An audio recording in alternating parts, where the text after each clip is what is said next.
ఇక్కడ ఈ breast bone మనకు ఏజ్కి తర్వాత సెక్స్ డిటర్మినేషన్కు పనికొస్తుంది. How sir? ఇది ఏజ్ ఏంటంటే దీనికి పైన ఉండేదానికి మ్యానుబ్రియంకు first piece of the body of the bone. ఈ బాడీలో 4 పీసులు ఉంటాయి. 1 2 3 4. ఈ కింద ఉండేది కాకిక్స్. సో ఈ 4 పీసెస్కు ఇవి పైన దానికి దీనికి 6వ సంవత్సరంలో సెంటర్ అప్పీర్ అవుతుంది. మళ్ళీ తక్కిన వాటికి ఒక 7వ సంవత్సరంలో 8 9 సంవత్సరాలు అవుతుంది. మళ్ళీ ఇవన్నీ కూడా 14 నుంచి 21వ సంవత్సరం వరకు కింది నుంచి పైకి యునైట్ అవుతాయి. ఇది మాత్రం manubrium first piece of the స్టెర్నమ్కు ఓల్డ్ ఏజ్లో కానీ యునైట్ కాదు. ఎందుకంటే ఇది కదలకపోతే ఊపిరి పీల్చుకోవటం కష్టమవుతుంది. అందువల్ల ఇది ఉంటుంది. ఇదేమో ఇక్కడ కాకిక్స్ నుంచి కింద దానికి ఉండదు కదా, ఇది కాకిక్స్ అన్నాం. ఇది వచ్చేసి 40 ఏళ్ళప్పుడు యునైట్ అవుతుంది. అవన్నీ మూమెంట్స్ కోసం ప్రకృతి నిర్ణయించిండేది. ఇదేం కార్టిలేజ్ బోన్ కాదు, మనకు కూడా ఉంటుంది. అందుకే నాన్ వెజిటేరియన్ తినేవాళ్ళు దీన్ని నమిలి తినేస్తారు, మెత్తగా ఉంటుంది. ఆ పక్కన ఉండేటి బోన్. ఇది బ్రెస్ట్ బోన్. ఇప్పుడు మీరు 4 ఏవైతే చెప్పారో అవన్నీ క్లియర్గా ఒక్కొక్క బోన్కు ఎక్కడ అటాచ్ అవుతుందని. ఇక్కడ ఫస్ట్ ఇది కాలర్ బోన్స్, క్లావికల్ అంటే కాలర్ బోన్, అది ఇక్కడ అటాచ్ అవుతుంది మ్యానుబ్రియంకు. మళ్ళా ఈ first second third fourth seventh వరకు దీనికి అటాచ్ అవుతాయి. మళ్ళీ 8th 9th 10th ఈ 7th బోన్కు అటాచ్ అవుతాయి.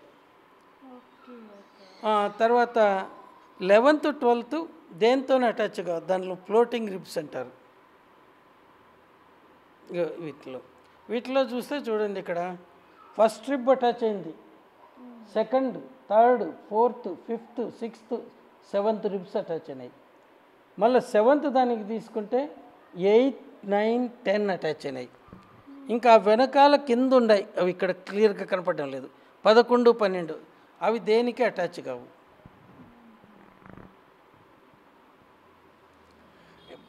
సైడ్ నుంచి కానీ ఫోటో తీస్తే ఈ బ్రెస్ట్ బోన్ అంటే ఇది ఇట్లా గ్యాప్స్ కనపడతాయి ముందు.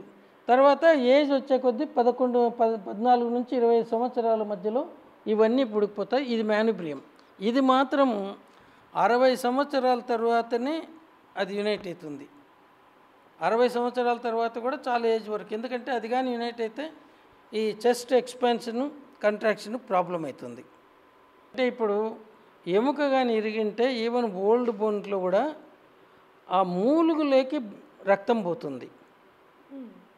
సో విరిగిన ప్రదేశంలో ఆ రక్తం లోపలికి పోవటంతో అది బ్లాక్గా మారుతుంది. అది అట్లే ఉంటుంది.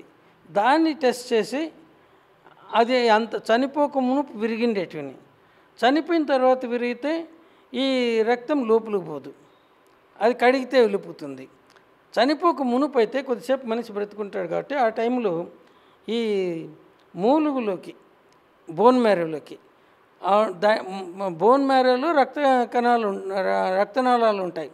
అక్కడే మన ఎర్ర రక్త కణాలు ఇవన్నీ పుట్టేది కూడా. సో ఆ రక్తనాళాల్లోకి ఇది రక్తము కెపిలరీ సిస్టమ్ అంటే చిన్న ట్యూబ్ ఉండేది, మీరు ఆ పిల్లలు స్ట్రా ఉంటుంది కదా, అది వాటర్లో ఇట్లా పెడితే కొద్ది పైకి నీళ్ళు వస్తాయి. ఇదే పద్ధతిలో దాంట్లోకి రక్తం వెళ్ళి ఆ రక్తము ఎండిపోతే అది బ్లాక్గా మారిపోతుంది. ఆ బ్లాక్ కలర్ అక్కడే ఉంటుంది, దాన్ని టెస్ట్ చేయొచ్చు. సో దాని ద్వారా వాళ్ళు బ్రతికున్నప్పుడు అది ఎముక కరిగింది అనేసి. అలా కాకుండా చనిపోయిన తర్వాత అయితే అది ఏమి ఉండదు.